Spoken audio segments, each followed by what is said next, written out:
नमस्कार, जय श्री राम। जैसे कि आपको वीडियो में कैप्शन और थंबनेल देख के पता चल ही गया है कि रिसेंट में हैदराबाद में देवी मंदिर के आगे एक मुसलमान व्यक्ति शौच करता हुआ पाया गया है। पहले मैं आपको उससे रिलेटेड कुछ वीडियो क्लिप्स दिखाना चाहूंगी।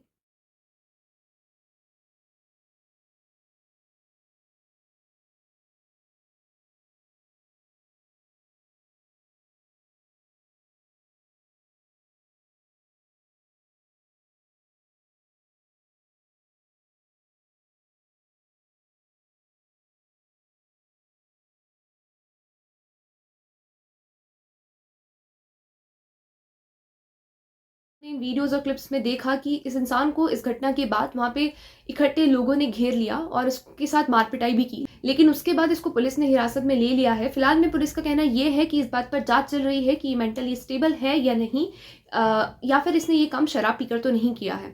बट मेरा सवाल प्रशासन से ये है, क्या शराब पीकर किसी के भी धर्म की आस्था पर ठेस पहुंचाना अलाउ है? आई थिंक आंसर तो नहीं ही होगा। लेकिन दूसरी बात अगर हम करें कि ये इंसान मेंटली स्टेबल था या नहीं, तो क्या आज से पहले इसने किसी मस्जिद के आगे ये काम किया है या नहीं? इसने अपने घर के सामने ये काम किया है या नहीं? ये अपने मोहल्ले में इस तरीके की एक्टिविटी करता हुआ पाया गया है या नहीं? या फिर ये दूसरे मोहल्लों में इस तरीके से बदतमीजी करता हुआ पाया गया है या नहीं? इसकी मार्केट में दुकान है। मेंटली अनस्टेबल इंसान दुकान कैसे चला सकता है? और अगर ये दुकान में काम भी करता है तो क्या इसने मालिक के साथ अपने कभी ऐसी हरकतें करी हैं या नहीं? आई थिंक आंसर तो नहीं ही होगा। और जैसा कि हम सबको पता है कि हैदराबाद में किसकी सरकार है, किसकी चलती है और किसकी नहीं, तो इन सवालों का जवाब तो हमें कभी मिलेगा नहीं। लेकिन एंड में मैं सिर्फ इतना पूछना चाहूंगी कि कब तक हिंदुओं की आस्थाओं के साथ खेला जाएगा, फिर चाहे वो भारत हो या बांग्लादेश। कब तक हिंदुओं को अपने ही भगवान को अपमानित होते हुए इस देश में देखना पड़ेगा? पता है, बहुत लोगों को ये बात बहुत नॉर्मल लगती है कि ठीक है, हो गया, सही हो जाएगा, प्रशासन देख लेगा। बट ऐसा नहीं है। अगर ये सब हिंदुस्तान में भी होने लगे तो ये बहुत ज़्यादा सोचने और विचार करने वाली चीज़ है। हिंदुस्तान बहुत सारे लोगों का है, बहुत सारे धर्मों का है। हिंदू, मुस्लिम, सिख, ईसाई, जैन, बहुत सारे धर्मों का।